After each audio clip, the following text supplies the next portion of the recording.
Título 9. Da prisão, das medidas cautelares e da liberdade provisória. Capítulo 1. Disposições gerais. Artigo 282. As medidas cautelares previstas neste título deverão ser aplicadas observando-se a: inciso 1. Necessidade para a aplicação da lei penal, para a investigação ou instrução criminal e nos casos expressamente previstos, para evitar a prática de infrações penais. 2. Adequação da medida à gravidade do crime, circunstâncias do fato e condições pessoais do indiciado ou acusado. Parágrafo 1º. As medidas cautelares poderão ser aplicadas isolada ou cumulativamente. Parágrafo 2º. As medidas cautelares serão decretadas pelo juiz a requerimento das partes, ou quando no curso da investigação criminal, por representação da autoridade policial ou mediante requerimento do Ministério Público. Parágrafo 3º. Ressalvados os casos de urgência ou de perigo de ineficácia da medida, o juiz, ao receber o pedido de medida cautelar, determinará a intimação da parte contrária para se manifestar no prazo de 5 dias, acompanhada de cópia do requerimento e das peças necessárias, permanecendo os autos em juízo, e os casos de urgência ou de perigo deverão ser justificados e fundamentados em decisão que contenha elementos do caso concreto que justifique essa medida excepcional. Parágrafo 4º. No caso de descumprimento de qualquer das obrigações impostas, o juiz, mediante requerimento do Ministério Público, de seu assistente ou do querelante, poderá substituir a medida e impor outra em cumulação, ou, em último caso, decretar a prisão preventiva, nos termos do parágrafo único do artigo 312 deste Código. Parágrafo 5º. O juiz poderá, de ofício ou a pedido das partes, revogar a medida cautelar ou substituí-la, quando verificar a falta de motivo para que subsista, bem como voltar a decretá-la, se sobrevierem razões que a justifiquem. Parágrafo 6º. A prisão preventiva somente será determinada quando não for cabível a sua substituição por outra medida cautelar, a observar o artigo 319 deste Código, e o não cabimento da substituição por outra medida cautelar deverá ser justificada de forma fundamentada nos elementos presentes do caso concreto, de forma individualizada. Artigo 283. Ninguém poderá ser preso senão em flagrante delito ou por ordem escrita e fundamentada da autoridade judiciária competente, em decorrência de prisão cautelar ou em virtude de condenação criminal transitada em julgado. Parágrafo 1º. As medidas cautelares previstas neste título não se aplicam à infração a que não for isolada, cumulativa ou alternativamente combinada pena privativa de liberdade.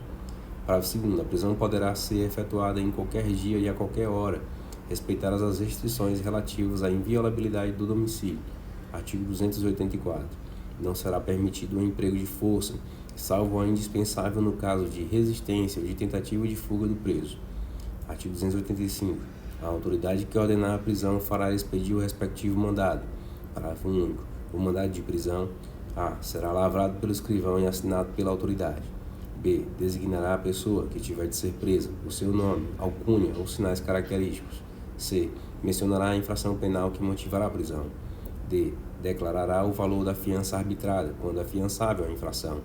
e. Será dirigido a quem tiver qualidade para dar-lhe execução.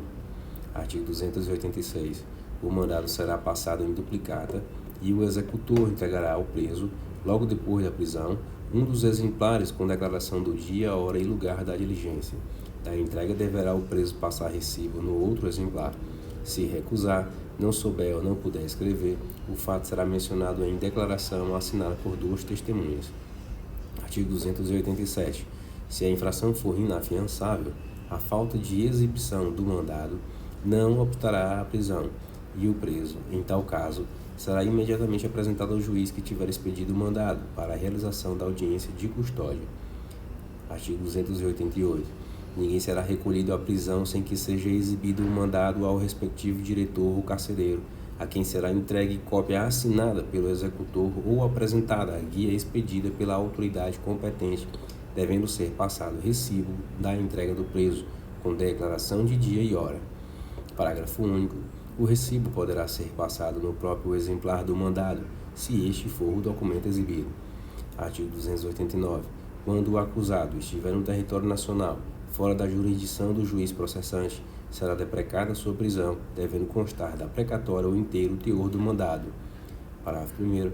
Havendo urgência, o juiz poderá requisitar a prisão por qualquer meio de comunicação, do qual deverá constar o motivo da prisão, bem como o valor da fiança, se arbitrada. Parágrafo 2º.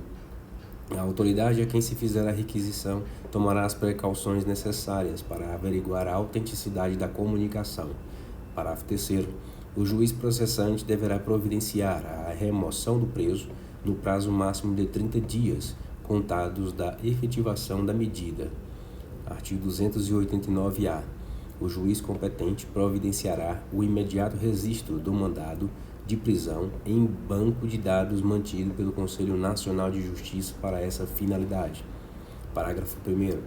Qualquer agente policial poderá efetuar a prisão determinada no mandado de prisão registrado no Conselho Nacional de Justiça, ainda que fora da competência territorial do juiz que o expediu. Parágrafo 2º.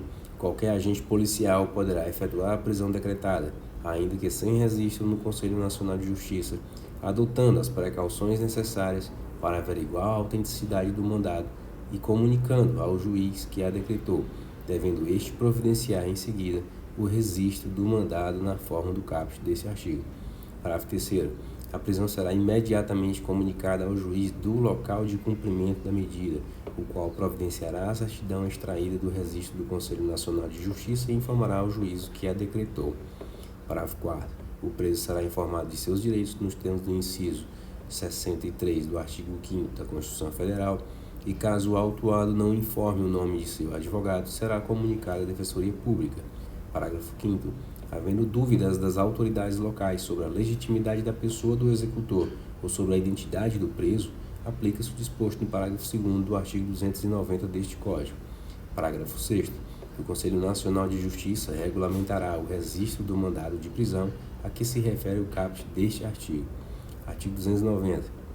Se o réu, sendo perseguido, passar ao território de outro município ou comarca, o executor poderá efetuar-lhe a prisão no lugar onde o alcançar, apresentando-o imediatamente à autoridade local, que, depois de lavrado, se for o caso, o auto de flagrante providenciará para a remoção do preso. Parágrafo 1º. Entender-se-á que o executor vai em perseguição do réu quando a. Tendo-o avistado, por perseguindo-o sem interrupção, embora depois o tenha perdido de vista. B. Sabendo, por indícios ou informações fidedignas, que o réu tenha passado há pouco tempo em tal ou qual direção pelo qual em que o procure for no seu encalço. Parágrafo 2º. Quando as autoridades locais tiverem fundadas razões para duvidar da legitimidade da pessoa do executor ou da legalidade do mandado que apresentar, poderão pôr em custódia o réu, até que fique esclarecida a dúvida. Artigo 291. A prisão em virtude de mandado entender-se-á feita desde que o executor, fazendo-se conhecer do réu, lhe apresente o mandado e o intime a acompanhá-lo. Artigo 292. Se houver, ainda que por parte de terceiros, resistência à prisão em flagrante ou a determinada por autoridade competente, o executor e as pessoas que o auxiliarem poderão usar dos meios necessários para defender-se ou para vencer a resistência, do que tudo se lavrará auto subscrito também por duas testemunhas. Parágrafo único. É vedado o uso de algemas em mulheres grávidas durante o ato médico hospitalar preparatório para a realização do parto e durante o trabalho de parto, bem como em mulheres durante o período puerpério imediato. Artigo 293. Se o executor do mandado verificar com segurança que o réu entrou ou se encontra em alguma casa, o morador será intimado a entregá-lo, à vista da ordem de prisão. Se não for obedecido imediatamente, o executor convocará duas testemunhas e, sendo dia, entrará à força na casa, arrombando as portas, se preciso. Sendo noite, o executor, depois da intimação ao morador, se não for atendido, fará guardar todas as saídas, tornando a casa incomunicável e, logo que amanheça, arrombará as portas e efetuará a prisão. Parágrafo único. O morador que se recusar a entregar o réu oculto em sua casa será levado à presença da autoridade para que proceda contra ele como for de direito. Artigo 294. No caso de prisão em flagrante, observar-se-á o disposto no artigo anterior no que for aplicável. Artigo 295. Serão recolhidos a quartéis ou a prisão especial à disposição da autoridade competente quando sujeitos à prisão antes da condenação definitiva. Inciso 1. Ministros de Estado. 2. Governadores ou interventores de estados ou territórios, o prefeito do Distrito Federal, seus respectivos secretários, prefeitos municipais, os vereadores e os chefes de polícia. 3. Os membros do Parlamento Nacional, do Conselho de Economia Nacional e das Assembleias Legislativas dos Estados. 4. Os cidadãos inscritos no livro de mérito. 5. Os oficiais das Forças Armadas e os militares dos estados, do Distrito Federal e dos territórios. 6. Os magistrados. 7. Os diplomados por qualquer das faculdades superiores da República, vide a DPF 334, em que declarou a inconstitucionalidade desse dispositivo. 8. Os ministros de confissão religiosa. 9. Os ministros do Tribunal de Contas. 10. Os cidadãos que tiveram exercido efetivamente a função de jurado, salvo quando excluídos da lista por motivo de incapacidade para o exercício daquela função. 11. Os delegados de polícia e os guardas civis dos estados e território, ativos e inativos. Parágrafo 1º. A prisão especial prevista neste Código ou em outras leis consiste exclusivamente no recolhimento em local distinto da prisão comum. Parágrafo 2º. Não havendo estabelecimento específico para o preso especial, este será recolhido em cela distinta do mesmo estabelecimento. Parágrafo 3º. A cela especial poderá consistir em alojamento coletivo, atendidos os requisitos de salubridade do ambiente, pela concorrência dos fatores de areação, insolação e condicionamento térmico adequados à existência humana. Parágrafo 4º. O preso especial não será transportado juntamente com o preso comum. Parágrafo 5º. Os demais direitos e deveres do preso especial serão os mesmos do preso comum. Artigo 296. Os inferiores e praças de pré, onde for possível, serão recolhidos à prisão em estabelecimentos militares, de acordo com os respectivos regulamentos. Artigo 297. Para o cumprimento de mandado expedido pela autoridade judiciária, a autoridade policial poderá expedir tantos outros quantos necessários às diligências, devendo nele ser fielmente reproduzido o teor do mandado original. 298. Revogado. 299. A captura poderá ser requisitada à vista do mandado judicial por qualquer meio de comunicação tomadas pela autoridade a quem se fizer requisição, as precauções necessárias para averiguar a autenticidade desta. Artigo 300. As pessoas presas provisoriamente ficarão separadas das que já estiverem definitivamente condenadas, nos termos da Lei de Execução Penal. Parágrafo único. O militar preso em flagrante delito, após a lavratura dos procedimentos legais, será recolhido ao quartel de instituição a que pertencer, onde ficará preso à disposição das autoridades competentes. Capítulo 2. Da prisão em flagrante. Artigo 301. Qualquer do povo poderá e as autoridades policiais e seus agentes deverão prender quem quer que seja encontrado em flagrante delito. Artigo 302. Considera-se em flagrante delito quem, inciso 1, está cometendo infração penal. 2. Acaba de cometê-la. 3. É perseguido logo após pela autoridade, pelo ofendido ou por qualquer pessoa, em situação que faça presumir ser autor da infração. 4. É encontrado logo depois com instrumentos, armas, objetos ou papéis que façam presumir ser ele autor da infração. 303. Nas infrações permanentes, entende-se o agente em flagrante delito enquanto não cessar a permanência. 304. Apresentado o preso à autoridade competente, ouvirá esta o condutor e colherá, desde logo, sua assinatura, entregando a este cópia do termo e recibo de entrega do preso. Em seguida, procederá a oitiva das testemunhas que o acompanharem e o interrogatório do acusado sobre a imputação que lhe é feita, colhendo, após cada oitiva, suas respectivas assinaturas, lavrando a autoridade, afinal, o auto. Parágrafo 1º. Resultando das respostas fundada a suspeita contra o conduzido, a autoridade mandará recolhê-lo à prisão, exceto no caso de livrar-se solto ou de prestar fiança, e prosseguirá nos autos do inquérito ou processo, se para isso for competente. Se não o for, enviará os autos à autoridade que o seja. Parágrafo 2º.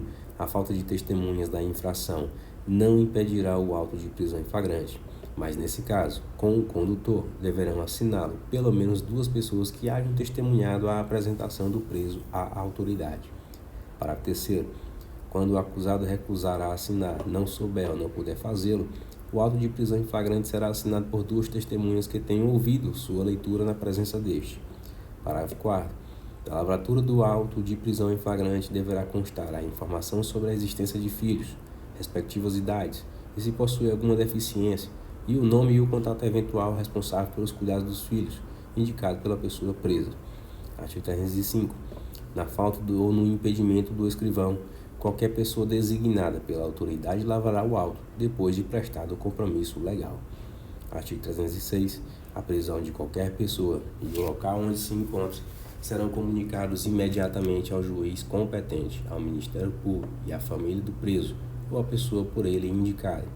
Parágrafo 1º. Em até 24 horas após a realização da prisão, será encaminhado ao juiz competente o auto de prisão em flagrante e, caso o autuado não informe o nome de seu advogado, cópia integral para a Defensoria Pública. Parágrafo 2º. No mesmo prazo, será entregue ao preso, mediante recibo, a nota de culpa assinada pela autoridade, com o motivo da prisão, o nome do condutor e os das testemunhas. Artigo 307. Quando o fato for praticado em presença da autoridade ou contra esta, no exercício de suas funções, constarão do auto a narração deste fato, a voz de prisão, as declarações que fizer o preso e os depoimentos das testemunhas, sendo tudo assinado pela autoridade, pelo preso e pelas testemunhas, e remetido imediatamente ao juiz a quem couber tomar conhecimento do fato delituoso, se não o for a autoridade que houver presidido o auto. Artigo 308. Não havendo autoridade no lugar em que se tiver efetuada a prisão, o preso será logo apresentado à do lugar mais próximo. 309. Se o réu se livrar solto, deverá ser posto em liberdade, depois de lavrado o auto de prisão em flagrante. 310. Após receber o auto de prisão em flagrante, num prazo máximo de 24 horas após a realização da prisão, o juiz deverá promover audiência de custódia com a presença do acusado, seu advogado constituído, ou membro da Defensoria Pública ou membro do Ministério Público, e nessa audiência o juiz deverá fundamentadamente relaxar a prisão ilegal, converter a prisão em flagrante em preventiva, quando presentes os requisitos constantes do 312 deste Código e se revelarem inadequadas ou insuficientes as medidas cautelares diversas da prisão. Ou 3. Conceder liberdade provisória com ou sem fiança. Parágrafo 1º.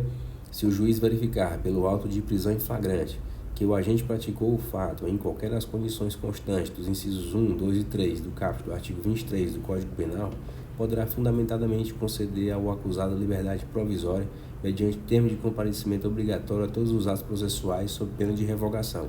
Parágrafo 2º. Se o juiz verificar que o agente é reincidente ou que integra organização criminosa armada ou milícia ou que porta arma de fogo de uso restrito, deverá denegar a liberdade provisória com ou sem medidas cautelares. Parágrafo 3º. A autoridade que deu causa, sem motivação idônea, à não realização da audiência de custódia no prazo estabelecido no caput deste artigo responderá administrativa, civil e penalmente pela omissão. Parágrafo 4º. Transcorridas 24 horas após o decurso do prazo estabelecido no caput deste artigo, a não realização de audiência de custódia sem motivação idônea ensejará também a ilegalidade da prisão a ser relaxada pela autoridade competente, sem prejuízo da possibilidade de imediata decretação de prisão preventiva. Capítulo 3. Da prisão preventiva. Artigo 311. Em qualquer fase da investigação policial ou do processo penal, caberá a prisão preventiva decretada pelo juiz, a requerimento do Ministério Público, do querelante ou do assistente, ou por representação da autoridade policial. Artigo 312. A prisão preventiva poderá ser decretada como garantia da ordem pública, da ordem econômica, por conveniência da instrução criminal ou para assegurar a aplicação da lei penal, quando houver prova da existência do crime e indício suficiente de autoria e de perigo gerado pelo estado de liberdade do imputado. Parágrafo 1º. A prisão preventiva também poderá ser decretada em caso de descumprimento de qualquer das obrigações impostas por força de outras medidas cautelares. Parágrafo 2º. A decisão que decretar a prisão preventiva deve ser motivada e fundamentada em receio de perigo e existência concreta de fatos novos ou contemporâneos que justifiquem a aplicação da medida adotada. Artigo 313. Nos termos do artigo 312 deste Código, será admitida a decretação da prisão preventiva. Inciso 1. Nos crimes dolosos punidos com pena privativa de liberdade máxima superior a 4 anos. Inciso 2. se tiver sido condenado por outro crime doloso, em sentença transitada em julgado, ressalvado o disposto no inciso 1 do caput do artigo 64 da Lei do Código Penal. 3. Se o crime envolver violência doméstica e familiar contra a mulher, criança, adolescente, idoso, enfermo ou pessoa com deficiência, para garantir a execução das medidas protetivas de urgência. Parágrafo 1º. Também será admitida a prisão preventiva quando houver dúvida sobre a identidade civil da pessoa ou quando esta não fornecer elementos suficientes para esclarecê-la, devendo o preso ser colocado imediatamente em liberdade após a identificação, salvo se outra hipótese recomendar a manutenção da medida. Parágrafo 2º. Não será admitida a decretação da prisão preventiva com a finalidade de antecipação de cumprimento de pena ou como decorrência imediata de investigação criminal de apresentação ou recebimento de denúncia. Artigo 314. A prisão preventiva em nenhum caso será decretada se o juiz verificar pelas provas constantes dos autos ter o agente praticado o fato nas condições previstas nos incisos 1, 2 e 3 do caput do artigo 23 do Código Penal. Artigo 315. A decisão que decretar, substituir ou denegar a prisão preventiva será sempre motivada e fundamentada. Parágrafo 1º. A motivação da decretação da prisão preventiva ou de qualquer outra cautelar, o juiz deverá indicar concretamente a existência de fatos novos ou contemporâneos que justifiquem a aplicação da medida adotada. Parágrafo 2º. Não se considera fundamentada qualquer decisão judicial, seja ela interlocutória, sentença ou acordo, que limitar-se à indicação, reprodução, paráfrase de ato normativo, sem explicar sua relação com a causa ou a questão decidida. 2. Empregar conceitos jurídicos indeterminados, sem explicar o motivo concreto de sua incidência no caso. 3. Invocar motivos que se prestariam a justificar qualquer outra decisão. 4. Não enfrentar todos os argumentos deduzidos no processo, capazes de, em tese, infirmar a conclusão adotada pelo julgador. 5. Limitar-se a invocar precedente ou enunciado de súmula, sem identificar seus fundamentos determinantes, nem demonstrar que o caso sob julgamento se ajusta àqueles fundamentos. 6. Deixar de seguir enunciado de súmula, jurisprudência ou precedente invocado pela parte, sem demonstrar a existência de distinção, no caso em julgamento, ou a superação do entendimento. Artigo 316. O juiz poderá, de ofício ou a pedido das partes, revogar a prisão preventiva, se no ocorrer da investigação do processo verificar a falta de motivo para que ela subsista, bem como novamente decretá-la, se sobrevierem razões que a justifiquem. Parágrafo único. Decretada a prisão preventiva, deverá o órgão emissor da decisão revisar a necessidade de sua manutenção a cada 90 dias, mediante decisão fundamentada de ofício, sob pena de tornar a prisão ilegal. Capítulo 4. Da prisão domiciliar. Artigo 317. A prisão domiciliar consiste no recolhimento do indiciado ou acusado em sua residência, só podendo dela ausentar-se com autorização judicial. Artigo 318. Poderá o juiz substituir a prisão preventiva pela domiciliar, quando o agente for maior de 80 anos. 2. Extremamente debilitado por motivo de doença grave. 3. Imprescindível aos cuidados especiais de pessoas menores de 6 anos de idade ou com deficiência. 4. Gestante. 5. Mulher com filho de até 12 anos de idade incompletos. 6. Homem, caso seja o único responsável pelos cuidados do filho de até 12 anos de idade incompletos. Parágrafo único. Para a substituição, o juiz exigirá prova idônea dos requisitos estabelecidos neste artigo. Artigo 318-A. A prisão preventiva imposta à mulher gestante ou que for mãe ou responsável por crianças ou pessoas com deficiência será substituída por prisão domiciliar, desde que 1. Não tenha cometido crime com violência ou grave ameaça à pessoa. 2. Não tenha cometido crime contra seu filho ou dependente. Artigo 318-B. A substituição de que tratam os artigos 318 e 318-A poderá ser efetuada sem prejuízo da aplicação concomitante das medidas alternativas previstas no artigo 319 deste Código. Capítulo 5. Das outras medidas cautelares. Artigo 319. São medidas cautelares diversas da prisão. Inciso 1. Comparecimento periódico em juízo no prazo e nas condições fixadas pelo juiz para informar e justificar atividades. 2. Proibição de acesso ou frequência a determinados lugares, quando, por circunstâncias relacionadas ao fato, Deve o indiciado ou o acusado permanecer distante desses locais para evitar o risco de novas infrações. 3. Proibição de manter contato com pessoa determinada, quando, por circunstâncias relacionadas ao fato, deva o indiciado ou o acusado dela permanecer distante. 4. Proibição de ausentar-se da comarca, quando a permanência seja conveniente ou necessária para a investigação ou instrução. 5.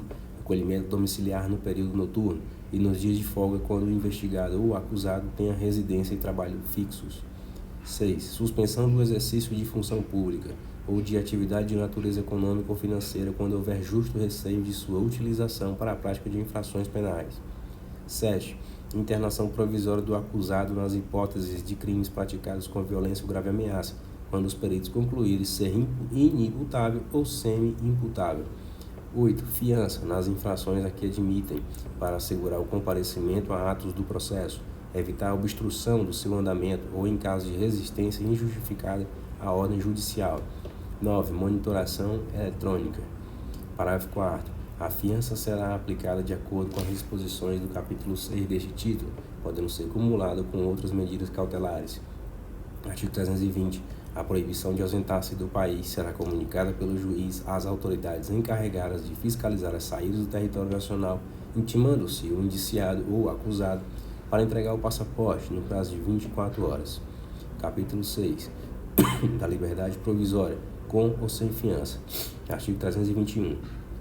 Ausentes os requisitos que autorizam a decretação da prisão preventiva, o juiz deverá conceder liberdade provisória, impondo, se for o caso, as medidas cautelares previstas no artigo 319 deste Código e observar os critérios constantes no artigo 282 deste Código. Artigo 322. A autoridade policial somente poderá conceder fiança nos casos de infração cuja pena privativa de liberdade máxima não seja superior a 4 anos. Parágrafo único. Nos demais casos, a fiança será requerida ao juiz, que decidirá em 48 horas. Artigo 323. Não será concedida fiança: 1. Nos crimes de racismo. 2. Nos crimes de tortura, tráfico ilícito de entorpecentes e drogas afins, terrorismo e nos definidos como crimes hediondos. 3. Nos crimes cometidos por grupos armados, civis ou militares, contra a ordem constitucional e o Estado democrático. Artigo 324. Não será igualmente concedida fiança: 1. Aos que, no mesmo processo, tiverem quebrado fiança anteriormente concedido ou infringido, sem motivo justo, qualquer das obrigações a que se referem os artigos 327 e 328 deste Código. 2. Em caso de prisão civil ou militar. 3. Revogado. 4. Quando presentes os motivos que autorizam a decretação da prisão preventiva. 325. O valor da fiança será fixado pela autoridade que a conceder nos seguintes limites. Revogado. Inciso 1. De 1 a 100 salários mínimos, quando se tratar de infração cuja pena privativa de liberdade, no grau máximo, não for superior a 4 anos. 2. De 10 a 200 salários mínimos, quando o máximo da pena privativa de liberdade combinada for superior a 4 anos. Parágrafo 1º. Se assim recomendar a situação econômica do preso, a fiança poderá ser: 1. Dispensada na forma do artigo 350 deste Código. 2. Reduzida até o máximo de 2/3. Ou 3. Aumentada em até 1000 vezes. Artigo 326. Para determinar o valor da fiança, a autoridade terá em consideração a natureza da infração, as condições pessoais de fortuna e vida pregressa do acusado, as circunstâncias indicativas de sua periculosidade, bem como a importância provável das custas do processo até o final do julgamento. 327. A fiança tomada por termo obrigará o afiançado a comparecer perante a autoridade todas as vezes que for intimado para atos de inquérito e da instrução criminal e para o julgamento. Quando o réu não comparecer, a fiança será havida como quebrada. 328. O réu afiançado não poderá, sob pena de quebramento da fiança, mudar de residência sem prévia permissão da autoridade processante ou ausentar-se por mais de 8 dias de sua residência sem comunicar àquela autoridade o lugar onde está encontrado. Artigo 329. Nos juízos criminais e delegacias de polícia, haverá um livro especial com termos de abertura e de encerramento, numerado e rubricado em todas as suas folhas pela autoridade, destinado especialmente aos termos de fiança. O termo será lavado pelo escrivão e assinado pela autoridade por quem prestar a fiança, e dele extrair-se-á a certidão para juntar-se aos autos. Parágrafo único. O réu e quem prestar a fiança serão pelo escrivão notificado das obrigações e das sanções previstas no artigo 327 e 328, que constará dos autos. 330. A fiança, que será sempre definitiva, consistirá em depósito de dinheiro, pedra, objeto, metais preciosos, títulos da dívida pública, federal, estadual, municipal ou em hipoteca inscrita em primeiro lugar. Parágrafo 1º. A avaliação de imóvel ou de pedras, objetos ou metais preciosos será feita imediatamente por perito nomeado pela autoridade. Parágrafo 2º. Quando a fiança consistir em caução de títulos da dívida pública, o valor será determinado pela sua cotação em bolsa e, sendo nominativos, exigir-se a prova de que se acham livres de ônus. 331. O valor em que consistir a fiança será recolhido à repartição arrecadadora federal ou estadual ou entregue ao depositário público, juntando-se aos autos dos respectivos conhecimentos. Parágrafo único. Nos lugares em que o depósito não se puder fazer de pronto, o valor será entregue ao escrivão ou à pessoa abonada, a critério da autoridade, e dentro de 3 dias dar-se-á o valor ou destino que lhe assina este artigo, que tudo constará do termo de fiança. 332. Em caso de prisão em flagrante, será competente para conceder a fiança à autoridade que presidir ao respectivo auto, e em caso de prisão por mandado, o juiz que o houver expedido ou a autoridade judiciária ou policial que tiver sido requisitada a prisão. 333. Depois de prestada a fiança, que será concedida independentemente de audiência do Ministério Público, este terá a vista do processo a fim de requerer o que julgar conveniente. 334. A fiança poderá ser prestada enquanto não transitar em julgado a sentença condenatória. 335. Recusando ou retardando a autoridade policial a concessão da fiança, o preso ou alguém por ele poderá prestá-la mediante simples petição perante o juiz competente, que decidirá em 48 horas. Artigo 336. O dinheiro ou objetos dados como fiança serão ao pagamento das custas, da indenização do dano, da prestação pecuniária e da multa, se o réu for condenado. Parágrafo único. Este dispositivo terá aplicação ainda no caso da prescrição depois da sentença condenatória. 337. Se a fiança for declarada sem efeito ou passar em julgado, sentença que houver absolvido o acusado, ou declarada extinta a ação penal, o valor que a constituir, atualizado, será restituído sem desconto, salvo o disposto no parágrafo único do 336 deste Código. 338. A fiança que se reconheça não ser cabível na espécie será cassada em qualquer fase do processo. 339. Será também cassada a fiança quando reconhecida a existência de delito inafiançável, no caso de inovação na classificação do delito. 340. Será exigido o reforço da fiança 1. Quando a autoridade tomar, por engano, fiança insuficiente. 2. Quando houver depreciação material ou perecimento dos bens hipotecados ou calcionados, ou depreciação dos metais ou pedras preciosas. 3. Quando for renovada a classificação do delito. Parágrafo único. A fiança ficará sem efeito e o réu será recolhido à prisão quando, na conformidade deste artigo, não for reforçada. 341. Julgar-se-á quebrada a fiança quando o acusado 1. Regularmente intimado para ato do processo, deixar de comparecer sem justo motivo. 2. Deliberadamente praticar ato de obstrução ao andamento do processo. 3. Descumprir medida cautelar imposta cumulativamente com a fiança. 4. Resistir injustificadamente à ordem judicial. 5. Praticar nova infração penal dolosa. 342. Se vier a ser reformado o julgamento em que se declarou quebrada a fiança, esta subsistirá em todos os seus efeitos. 343. O quebramento injustificado da fiança importará na perda de metade do seu valor, cabendo ao juiz decidir sobre a imposição de outras medidas cautelares, ou, se for o caso, a decretação da prisão preventiva. 344. Entender-se-á perdido na totalidade o valor da fiança se, condenado, o acusado não se apresentar para o início do cumprimento da pena definitiva imposta. 345. No caso de perda da fiança, o seu valor, deduzidas as custas e mais encargos a que o acusado estiver obrigado, será recolhido ao fundo penitenciário, na forma da lei. 346. No caso de quebramento de fiança, feitas deduções previstas no 345 deste Código, o valor restante será recolhido ao fundo penitenciário, na forma da lei. 347. Não ocorrendo a hipótese 345, o saldo será entregue a quem houver prestado a fiança, depois de deduzidos os encargos a que o réu estiver obrigado. 348. Nos casos em que a fiança tiver sido prestada por meio de hipoteca, a execução será promovida no juízo civil pelo órgão do Ministério Público. 349. Se a fiança consistir em pedras, objetos ou metais preciosos, o juiz determinará a venda por leiloeiro ou corretor. 350. Nos casos em que couber fiança, o juiz, verificando a situação econômica do preso, poderá conceder liberdade provisória, sujeitando-o a obrigações constantes no artigo 327 e 328 e às medidas cautelares, se for o caso. Parágrafo único. Se o beneficiado descumprir, sem motivo justo, qualquer das obrigações ou medidas impostas, aplicar-se-á o disposto no parágrafo 4º do artigo 282 deste Código.